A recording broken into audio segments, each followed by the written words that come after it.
Hello everyone, welcome back to All the Mods 10 Mythbusting, and today we are going to be testing out even more types of farmland that I somehow missed the first time around. So each of the farmlands we're going to be testing today is from the Just Dire Things mod, and you get them by tilling dirt with the respective hoe from the Just Dire Things mod.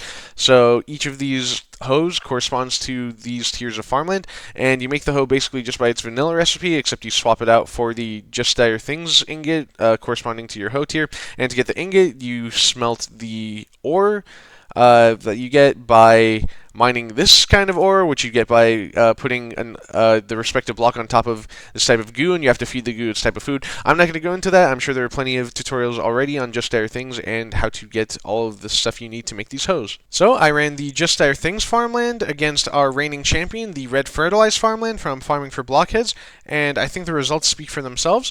You can see that just even the very first tier of Just Dire Things farmland already outperforms Red Fertilized farmland, so things are looking very favorable for Just Dire Things farmland. So, of course, I went ahead and calculated just how much more efficient these new farmlands are than the vanilla farmland, and, of course, also against the red fertilized farmland, our reigning champion.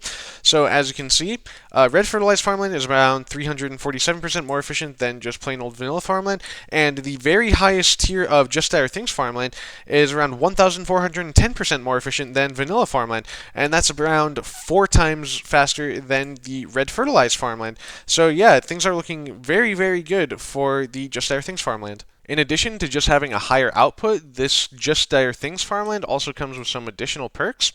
So if you remember from other episodes, we found that the red fertilizer farmland, as well as pretty much every single other type of farmland, they go by this rule that's also found in vanilla, where if you have the same crop diagonal from itself, then both of these crops' growth rates will be half. So this crop is having this crop's growth rate, and this one's also doing the same back to this guy, and same with these two.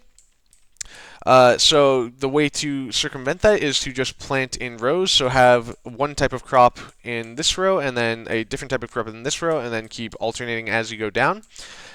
So basically this bottom row is the same as all of that over there. You can see alternating rows and crops like that so that they don't half each other. But this top row is not doing that. So if we look at it, we can see these are all dirt seeds, or these dirt seeds are diagonal from each other, so they'll be halving themselves. And same with these stone seeds. And same over here too. But you can see they don't actually have each other. So this top row represents that top row. And you can see it's basically identical to the bottom row, where they are not diagonally from each other. So 900 versus 1,000, 1,700 versus 1,900, and 3,400 versus 3,500. So maybe there is a very small setback to doing that, but it's so little that I don't think it really, I think it's pretty negligible. So yeah, that's a very nice thing to have with the Just Dire Things soil. On top of that, every soil past the very first tier of soil actually auto-harvests itself. So everything from here on will auto-harvest itself. So here's the first tier of soil. And the sub is identical to everyone we've used in the past, just a harvester pylon from Pylons with an unbreakable hoe inside. And this is harvesting this 9x9 area. But as you can see over here, I had to change the setup a bit because this auto-harvests itself. So if I get rid of this basic item collector, you can see that once something fully grows, you can see it just kind of pops off. So that is why we had to use an item collector instead of the harvester. And this item collector is actually pretty cheap to make, literally just obsidian plus any kind of ender pearl. And I would say, I think it's pretty obvious that that is a lot cheaper than having to make an unbreakable hoe every time, or constantly be supplying a pylon with hoes. So yeah, that is just yet another benefit of the Just Dire Things farmland. As if things couldn't get any better for the Just Dire Things soil, this basic item collector with its puny range of only 11 by 11 by 11, which, you know, that's pretty freaking gigantic already, you can actually upgrade it into this advanced item collector with a range of 15 by 15 by 15. So you can see just how big this is, and it's really not that expensive to upgrade. So you just take your basic item collector, which again was just obsidian and an ender pearl, and just add a bit more obsidian and an ender eye, and using this thing, you can make this monstrosity right here. So one of those advanced item collectors is enough to cover this entire area And in the very middle, you can see we have an ender chest and then our basic item collector on top. And if you're in survival mode, you can just use a personal shrinking device to get inside. So, yep, we can see ender chest and then our advanced item collector.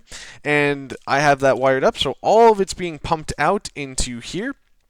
And yeah, you can see this is already producing a ton of essence, as well as fertilized essence. So yeah, this Just Dire Things Farmland is pretty ridiculous, and I think we can push it even further. We'll find out. So, as you probably guessed, I went ahead and tested the AE2 growth accelerators with the Just Dire Things Farmland, and here are the results of that. So you can see that the red fertilized farmland, again the reigning champion, or I guess it's kind of already been dethroned, but let's just keep calling it the reigning champion for now, produced 36,000 with the growth accelerators with dirt essence and almost 37,000 with the stone essence. And if we go to the very highest tier of Just Dire Things farmland, you can see it produced around 45,000 dirt essence and again 45,000 stone essence. And you can also see that between the two highest tiers of Just Dire Things farmland, there is virtually no difference. So 45.4 thousand dirt versus 45.7k dirt, and 45.5k stone versus 45.7k stone. So yeah, that's only about let's see, 4 stacks of difference. So yeah, not much of a reason to upgrade from the second highest tier of Just Dire Things Farmland to the highest tier of Just Dire Things Farmland if you're using growth accelerators, although if you can, I mean, why not? It's not that much harder to get this one than this one. But yeah, it seems like the AE2 growth accelerators don't care that much about what type of farmland the crop is on. It seems like they work on some kind of different basis than what the farmland works on.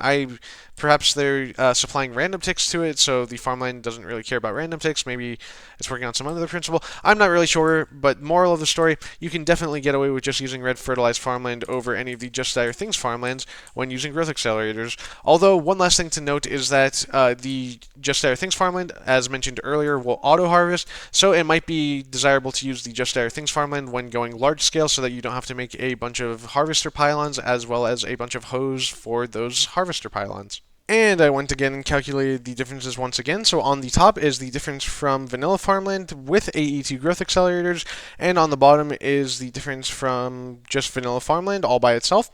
So as you can see, the red fertilized farmland, again as we knew earlier, is around 277% more efficient using growth accelerators, or 16,000% more efficient when not factoring in growth accelerators, or when this farmland has growth accelerators compared to just vanilla farmland with no growth accelerators. And the very highest tier of Just Dire Things farmland is around 20,000% more efficient than just vanilla farmland with nothing else, and 345% more efficient than vanilla farmland with growth accelerators. So looking at the difference between the highest tier of Just Dire Things farmland and the red fertilized farmland, 277% versus 345%. Definitely a noticeable difference, but not so much that you need to kill yourself over getting the highest tier of Just Dire Things farmland. And once again, the difference between the second highest tier of Just Dire Things farmland and the highest tier is so negligible that you could really get away with using either. Alright, so after all that testing, I think we can come to a pretty reasonable conclusion. So previously, we said that the red fertilizer farmland from Farming for Blockhead was the overall best pick, as it had the highest output and was the cheapest to make. But of course, it has now been dethroned by even the very first tier of Just Dire Things farmland, as it produces more output and is not significantly harder to make. Of course, even better than the first tier of Just Dire Things farmland are the higher tiers, especially because you do not need to make these harvester pylons nor an unbreakable hoe to go inside, and these basic item collectors are very easy to make and can also be upgraded into advanced item collectors for not that much more to cover a much larger area. And of course, the highest tier of Just Dire Things farmland is going to outdo any of the lower tiers, but even better than that is if you have a growth accelerator paired with any type of farmland. Even red fertilizer farmland is going to outdo the highest tier of Just Dire Things farmland when paired with a growth accelerator. But of course, you can outdo that by pairing Just Dire Things farmland with a growth accelerator, and once again, you can use the item collectors, which are cheaper than the pylons. And you really only need to get to the fourth tier, I believe this is, the Void Shimmer Soil, as it's really not much different from the highest tier of the Shadow Pole Soil. And if you still somehow need even more items than that, then I would suggest just moving over to bees and getting your items that way. And just one final thing before we go, I need to correct myself. So in the previous Mythbusting videos, I had said that the mystical agriculture farmlands were effectively useless since they didn't seem to boost crop growth rate.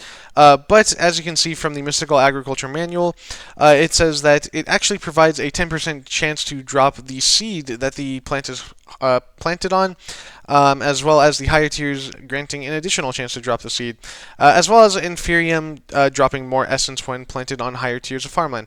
So if you ever want to get more Inferium, then you can use these higher tiers of mystical agriculture farmland. Otherwise, if you're harvesting anything but Inferium, then just stick with your Just Dire Things farmland. And even if you are just doing Inferium, I am very certain that the Just Dire Things farmland will outdo even the very highest tier of mystical agriculture farmland.